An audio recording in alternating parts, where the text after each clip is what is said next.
Have you ever wondered what your 4Runner would look like with a little bit of extra lift and some fat tires on it? It'll look something like this.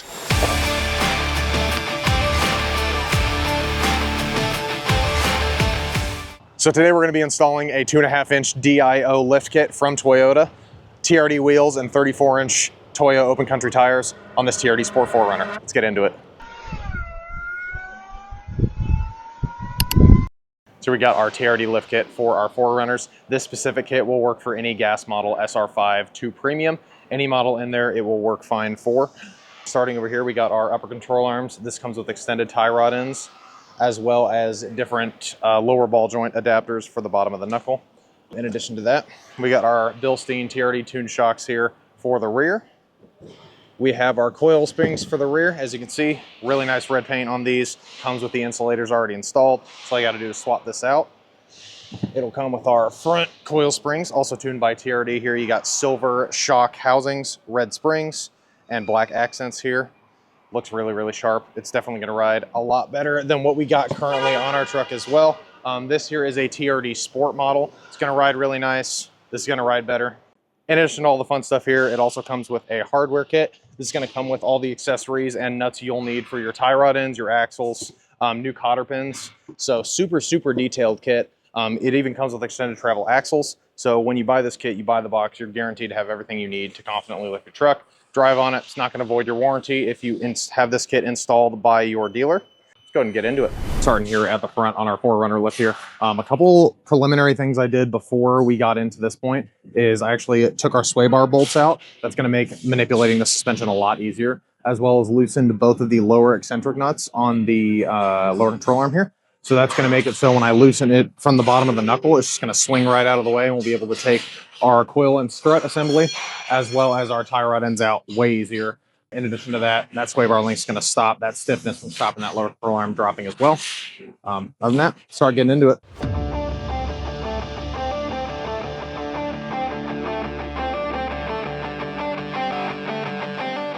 Alrighty, so first component that we got off here is our left front knuckle adapter assembly. So this is what our lower ball joint bolts into, that bolts to our steering knuckle. So a little comparison between the two. So this is the one we just took off. It's got a little bit of surface rust on it there. But our engagement points are going to be a lot deeper and a lot thicker between the two. It's a lot more prominent on the front side here. So our opening is significantly wider as well as deeper into the steering knuckle. So with our lift, that's going to change the point of engagement. When you go to full lock, this is actually going to bump up on the lower control arm. That's what's going to help brace your steering rack.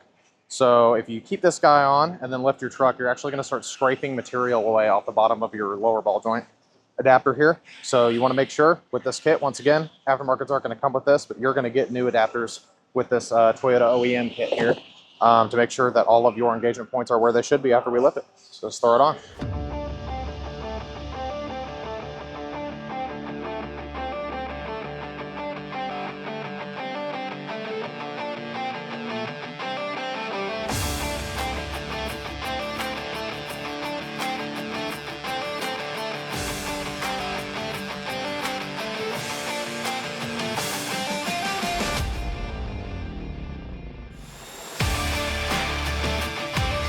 Here we got our OEM Tokiko shock here.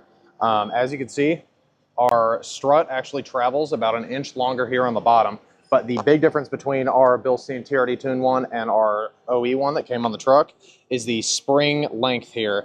So I have our strut mounts engaged in the same spots, and our strut mounting point, our bracket that holds the bottom of the strut here, is actually 2 inches lower. So when the spring is compressed, it's going to sit 2 inches higher, 2.5 inches higher than what our OE one is going to. We're also going to have increased spring travel and compression on our strut so that when you're off-roading, all that, you don't bottom out as easily. That's the strategy behind having a taller spring versus a shorter spring here. And the finish on this strut here looks fantastic. We got our tuned by Wiltsey TRD label there. Red spring, black accents. It's going to look really, really good on this truck. Let's get thrown on.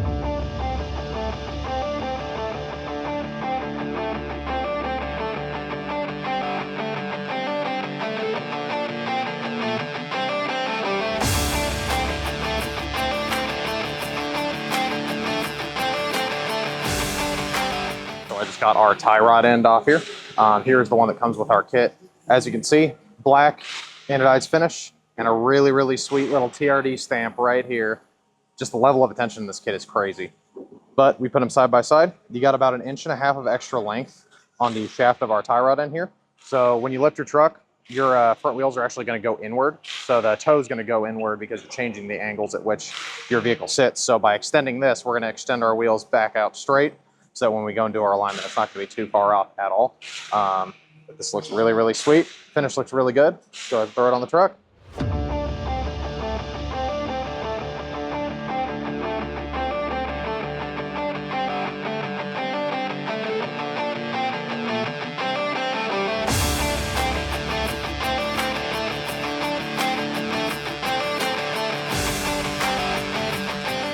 All right, so at first glance, our axles don't look too different, but when you look a little bit closer here on our inboard joint, this guy is a lot beefier on the inside. It's going to stand up to a lot more torque, as well as be able to actually travel further. So as you can see, we got a couple more boot sections here added to the end of our inner boot. So this guy's going to travel way further out, and that'll help compensate for that lift when we change our angles and stretch the operating angle of that CV axle a little bit.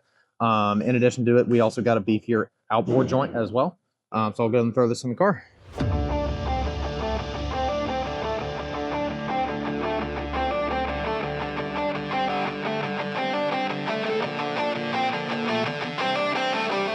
Now that we got our new axle in, our new strut assembly in, it's still loose here at the bottom, but that'll be fixed when we put our lower control arm in, our steering knuckle attachment, and our outer tie rod. I can go ahead and bolt everything back together down here, leave a couple things loose just for strategic purposes, make some installation of some parts later easier. Then we're going to replace our upper control arm. For this, just on the left front side, we're going to have to take the charge pipe out loose to get this very long upper control arm bolt to clear the intercooler and the charge pipe up the top, which we'll get a video of me removing that from the top just to show you where we can position everything to get this bolt out. Other side, super easy, just comes straight out. You may have to manipulate the harness out of the way of the bolt a little bit and just grab this control arm body and wiggle it as you're moving this bolt out. But you shouldn't have any issue on the right front. The left front is a little bit more difficult, so we'll get a video of me removing everything when we get to that point. But let's pull the bottom back together and get there.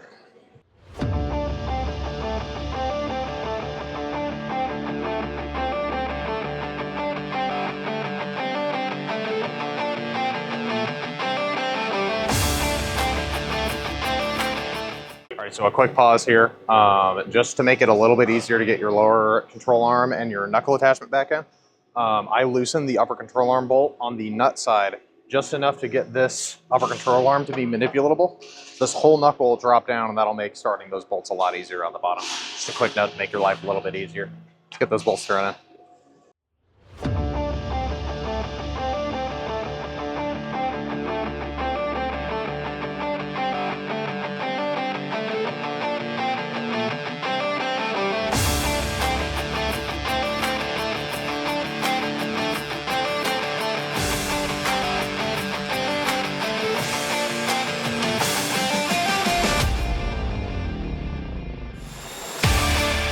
Another trick for these lower knuckles here is I always start these bolts by hand. I usually just use a very small ratchet and a 22mm socket here, and I'll grab my ratchet all the way up here and just start these by hand because your knuckle is aluminum on these. So if you cross thread these or start them weird, they're going to pull the threads right out of the knuckle, and that is not a fun time getting that rethreaded.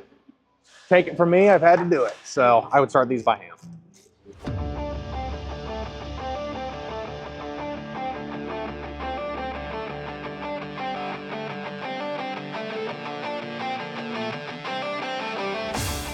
Alrighty, so we're here up top on our left front. I got our control arm bolt loose right here.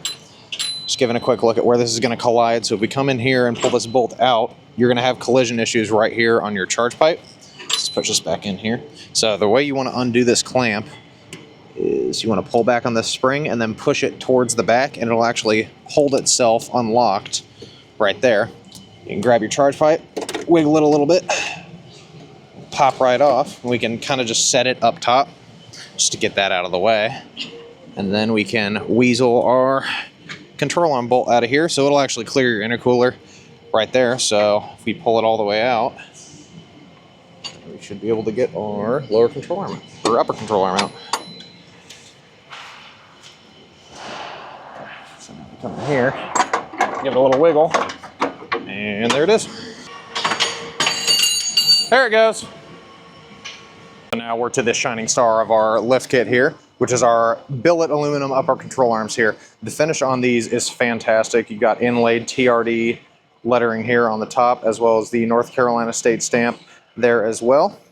A couple cool things about this control arm: bushings are still OE, so we're going to need to torque those loaded, but those bushings are going to be OEM quality. They're going to last a really long time. Same story with the ball joint here. This finish is powder coated and then anodized, so this guy's going to last 200,000 miles with this finish on it. So these are going to look really sweet once they're on the car. In addition to that, they actually moved this ball joint position compared to the ones we pulled off to correct for the camber and caster. So when we go do the alignment, our camber and caster should be pretty much spot on. We may have to adjust it just a little bit, but it'll be well within OEM specs. Let's get this guy thrown on, see how it looks. Alrighty, so on ours, this bolt actually fell out, so not a big deal. All we got to do is stick it top end first up into here like that. And you'll kind of feel with the top of the bolt, you'll bang up against your intercooler. It's not a big deal if you bang up against it just a little bit. Obviously, you don't want to go manhandling this around, but we'll line up our upper control arm here. And really all we want to get started here is the threads of the bolt. There you go, just like that. Make sure your washer's on the right way. You want these little slits to be facing outward away from the upper control arm. And then you can slowly slide your bolt in here, like so. And it'll actually come out the other side over here through this bushing. So once we go all the way through, you'll see our threads poke out here, where we can then take our existing OEM washer, which once again, our little markings on the outside, and our nut. We're using all the OEM hardware for this. We can just start this nut, get it tightened down snug a little bit. And then once we put a little bit of load on the vehicle, I'll go in here and torque them down to spec once they're at the position where they would be resting when the vehicle's resting. We don't want to get abnormal wear on those bushings. If we torque it with it not in resting position, once we get it up here, our bushings are constantly going to be twisting, and that can abnormally and prematurely wear our bushings, causing them to tear and excessive play. We definitely don't want that to happen, so we're going to wait to torque this down until we get it to a point where we can get it loaded.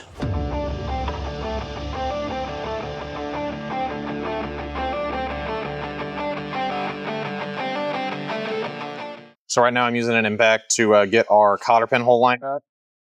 So we'll hit it a little bit more. Looks like our hole is right perfect where we need it to be.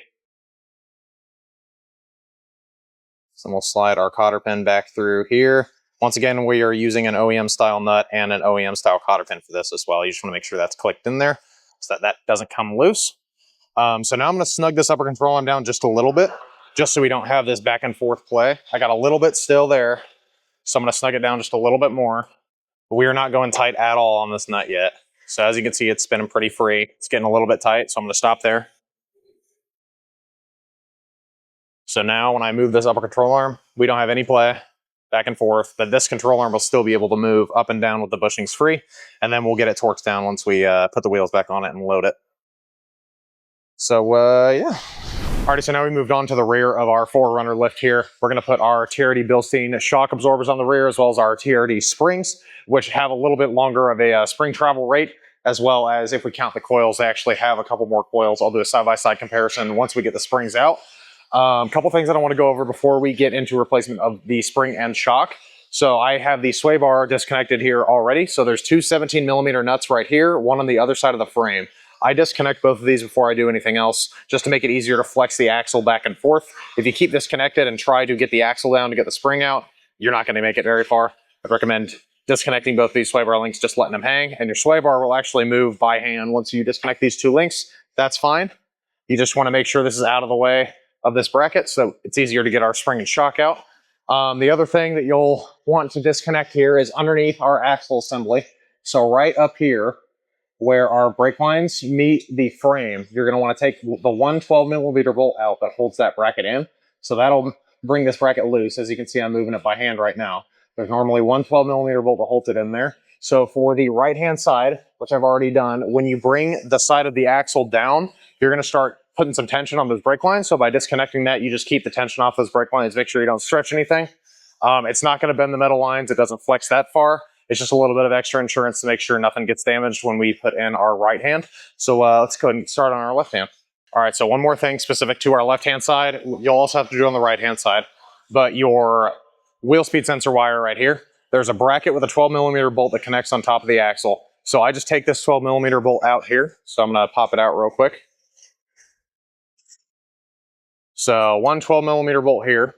That brings this wheel speed sensor wire loose. So when we're manipulating the axle back and forth, we don't stretch this wire and cause it to break. That would really suck to have to replace that just because we didn't disconnect it. So to set this to the side for now, we'll get our spring and our shock in.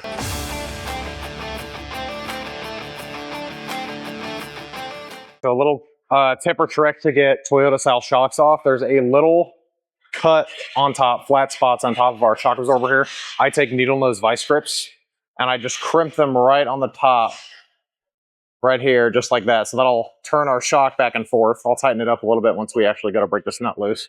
But once we get our ratcheting 22mm on here, like so, we can actually tighten these up and clamp it right on top of our shock. And then when we go to break this loose, comes right loose, and we can ratchet that nut off. Same story on the way back in.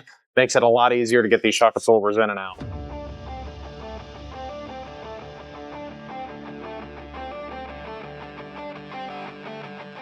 So I've set these two shocks side by side here just to give you a quick look at the travel difference between these two. So right now, neither of these shocks are loaded. So we're going to get a pretty good example of what it's going to look like at full extension. So if I put them right side by side, you can see our TRD Wiltsey one has about 2 inches of extra travel on that axle on the rear. Now, once you do one side and keep the other side OEM of this rear axle, you can actually see the axle dropped on the side that you did the lift because we're increasing the total suspension travel by increasing the length of our shock absorber here. So that's going to be really, really good for off-road. It's going to increase your articulation in your rear as well. It's going to look really sweet as well. This finish looks fantastic. You got your TRD decals on here and your red dust boot there. Definitely a lot flashier than the OEM stuff we're taking off. Let's get it thrown on.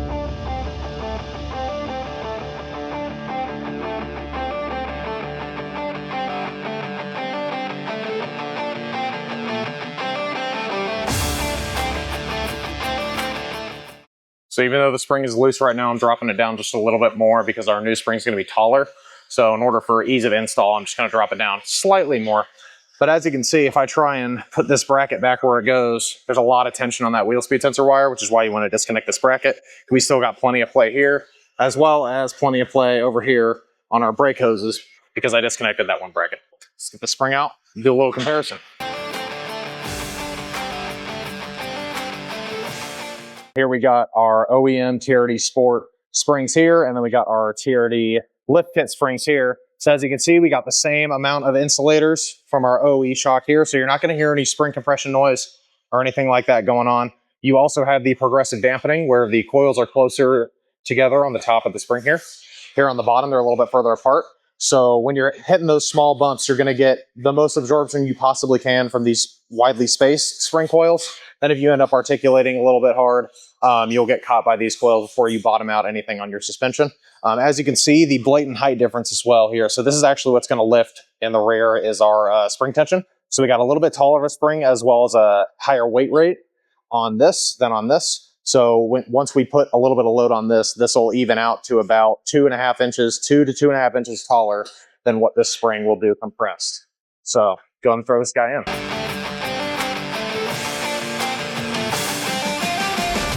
Alrighty, so now that we've finished up our lift, the front and rear looks fantastic on the truck.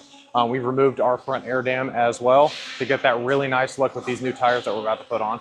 We also got some black TRD wheels that we're about to throw on this thing, and it's going to look sweet after we're done. So let's go ahead and throw the tires on it. Here we got our new tires and our new wheels over here, as well as our OEM. I'll go and give you a little bit of a side-by-side once we get into it. Right here we got Toyo Open Country 285/70 18s here. We tried 285/75 18s, and those were starting to rub a little bit. We had some clearancing issues on turning. They're rubbing on the fender wells and on the bumpers. So if you don't want to cut up your bumper, I would definitely suggest going down to 285/70 at the biggest. This is still about a 34-inch diameter tire. It's going to look really, really, really good when we put it in this lifted truck here. So we're coming off of 265/55/20s here with our TRD Sport wheels. So we'll be carrying over the center caps. So we got some TRD center caps here that are going to look really, really good on our new wheels. So in addition to these beefy tires, we're also putting on some black TRD wheels here. They're going to look really, really good once they're on the car, especially with those beefy tires that we're throwing on. Definitely going to be a far cry from the TRD Sport wheels that we had on it. but it's gonna look really sweet with that lift. Let's get it thrown on.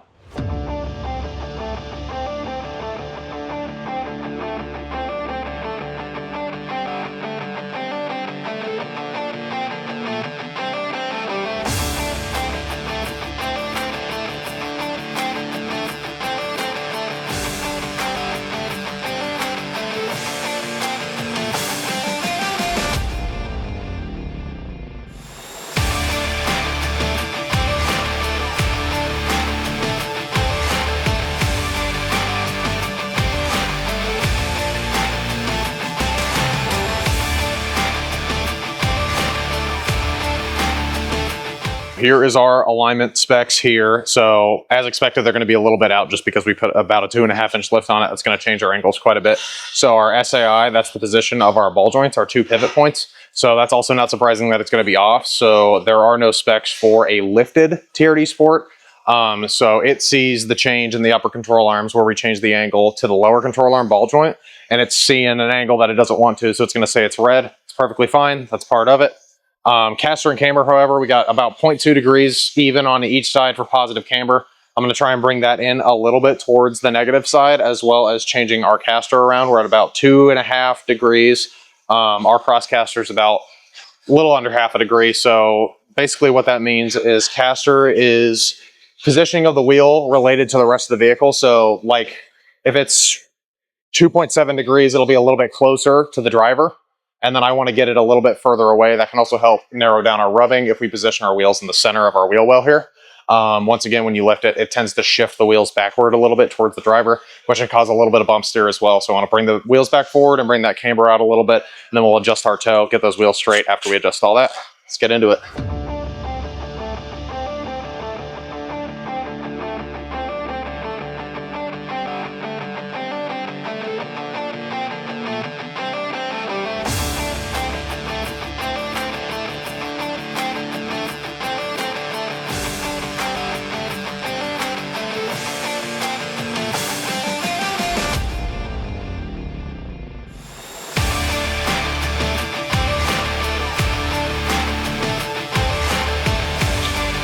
Okay, all right, so I'm gonna lower it back down, check to see if our steering wheel's still straight, which it should be, but you just wanna make sure before we adjust our toe.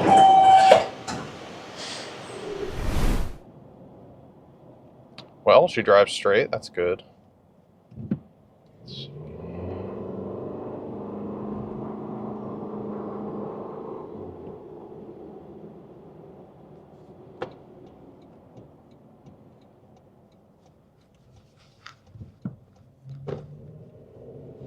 We're gonna hit a couple bumps, see how this feels compared to stock here.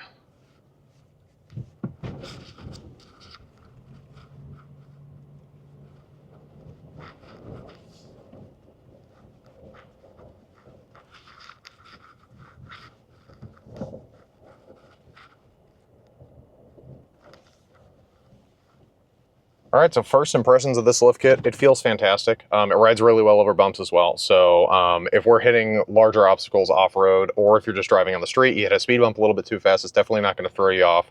I'm not feeling a whole lot of bump steer either when we hit small bumps in the road, which is fantastic. Some aftermarket kits, if they don't include all these small things, sometimes you'll get a little bit of bump steer, maybe your alignment's a little bit off, and that caster might be out, and you may not be able to get it all the way back in, but with our Toyota kit, everything looked fantastic after that alignment, and it drives great too.